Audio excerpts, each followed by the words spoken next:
Hi, it's Phil on my page here, and this week I'll be reviewing set number 76060. And this set costs £30, so it's called Doctor Strange's Sanctum Sanctorum. So the first minifigure of the set is Doctor Strange, and this Doctor Strange minifig is done very well, almost perfectly. And the only flaw with it is the face, because the face doesn't really look like the actor who plays Doctor Strange in the movie. I mean, it's a good face, it just doesn't really work for this particular version of Doctor Strange. Although it does work for perhaps a comic book version, but then this is sort of a weird mix-mash of sort of comic book version and the movie version, I'd say, because of that face. It doesn't look quite right with the rest of the minifig, but the rest of the minifig is really quite good. So it's very intricate torso, leg and hip detailing that goes all the way through and flows very well. And he has an accessory which shows his magical powers. That's just a see-through clip piece, which is new for 2016. And this dish piece which has some detailing on it, and that looks very cool. And his torso has a very cool design. He has an eye necklace, I'm not sure what that is, or what its relevance is to Doctor Strange, but I guess I'll find that out if I watch the movie, which I might do. And that's quite a cool detail. And there's lots of cool details on the front of this torso and the front of the legs, although it doesn't go all the way around the legs, but it does go around the back of the torso. He also has a very unique cape that is like a collar piece and a cape piece, and a very unique hairpiece which has a white line through it, and it's a black Joker hairpiece with a white line through it. So that's quite cool and works very well for this character. And it has two faces, one serious one and one that's a bit more angry, like this. So that's it for the Doctor Strange minifig. So the second minifig of this set is Carl Mordo, and this is a very well detailed minifig, even though I don't know who they are, but they have green robes with blue and light tan used as sort of accent colours. And the legs are dark bluish grey and have some green robe detailing going all the way down from the hips to the legs and all the way up to the torso. And they have plain light tan arms and a very stern facial expression with a little bit of scruff around their mouth, sort of like stubble and stuff. And they have very bushy eyebrows and one very stern expression and also a very angry expression. Also, the printing continues round to the back of the torso. I have to say the back printing on the torso looks very nice, even when compared to the front printing, which is also very good. And this minifig has the Finn hairstyle, and that's it for this minifig. Right, so the final minifig of the set is the Ancient One, and they have no hairpiece because they're bald. They also have scar detailing around the back of their head, and some on the front of their head. They have a gold and purple torso, and it's sort of showing robes going all the way down to the legs. And the legs are plain purple with a little bit of printing, and they have a very nice accessory, which is this fan. They have two of them, and there's some gold printing on it, and it's a transparent fan, so that's a very nice accessory. Not sure what it's used for in the movie, because the movie isn't out yet, but that's quite cool.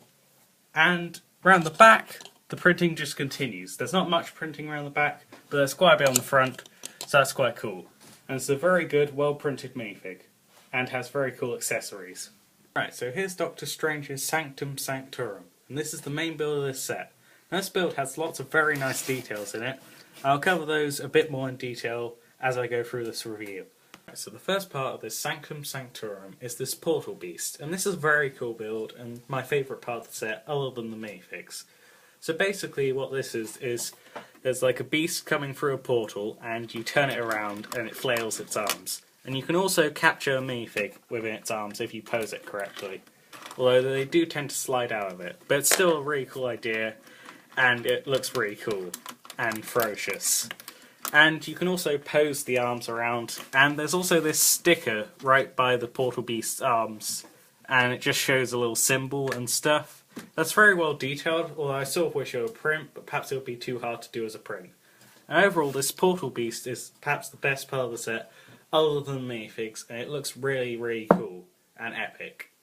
Okay, so the next part of this build is this really cool bookshelf, and it has some books on it, although they're not the book piece, they're some tiles that are connected together, and that's a really clever building technique. I might use that in some custom creations at some point, because it looks really cool. And there's two shelves of books, and there's also a skull in the middle, and a wine glass and bottle up the top.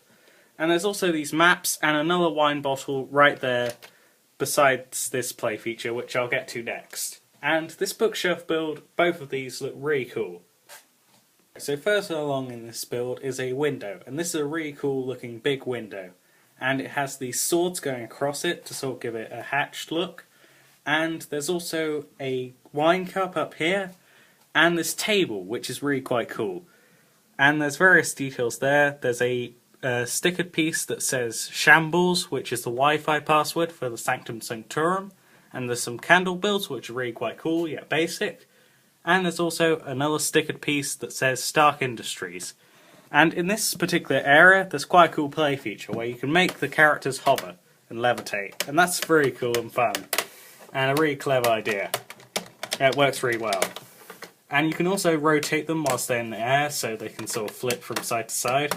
And that just looks really cool, and it's a really clever way of representing their magical powers.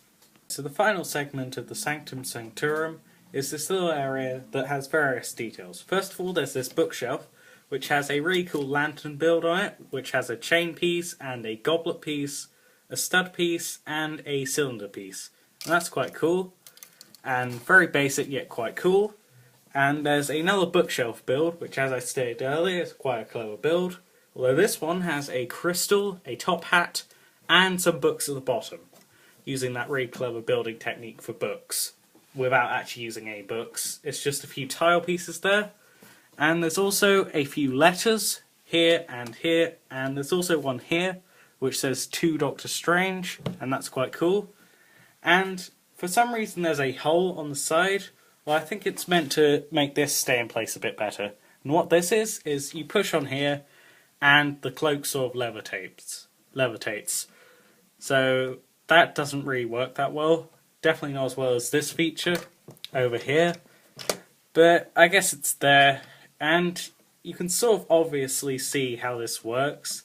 So I sort of wish they used a few see-through pieces, like with this bit. But, you know, it's okay. It's nice how they added that there. Although I think the cloak looks much better on the minifig than it does here, because this just looks a bit silly. And really doesn't work as well as the other play features in the set. This is quite a weak play feature, really. And you can't really pose the cloak that well, even though on the box it shows it posed really quite nicely. But I can't really get into a very good pose, because it's quite hard to fold. But also, finally, there's a treasure chest in this area, and this treasure chest just has two keys and a crystal, and there are those. So that's basically it for the Sanctum Sanctorum. Right, so here's what the back of the Sanctum Sanctorum looks like, and this is very plain and really doesn't look that good, but considering how good it looks from the front, I'm okay with it. But basically what's at the back is just all the play features. So you turn these gears and the portal beast at the front turns and flails its arms and stuff.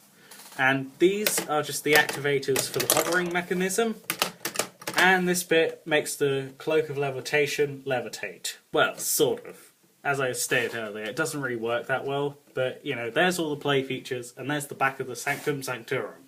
Alright, so here's a closer look at some of the stickered pieces that are exclusive to this set. So they're all very cool, although I sort of wish they were printed pieces. This one says The Book of the Invisible Sun.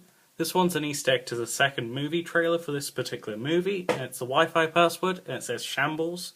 This one's a very cool and clever MCU Easter egg, and it says Stark Industries on it. And this one says to Doctor Strange, which is pretty cool. This one's just a basic letter, and this one says the Codex Imperium. So there's just all of those. Right, so overall this is a very good set, and it has some very great minifigs. It's very well detailed. I'd give it a 9 out of 10, because the front of it looks awesome and really well detailed, whereas the back doesn't look quite so good, but that's not too big of a deal. And if you enjoyed this review, don't forget to like and subscribe. I'll see you later, alligator.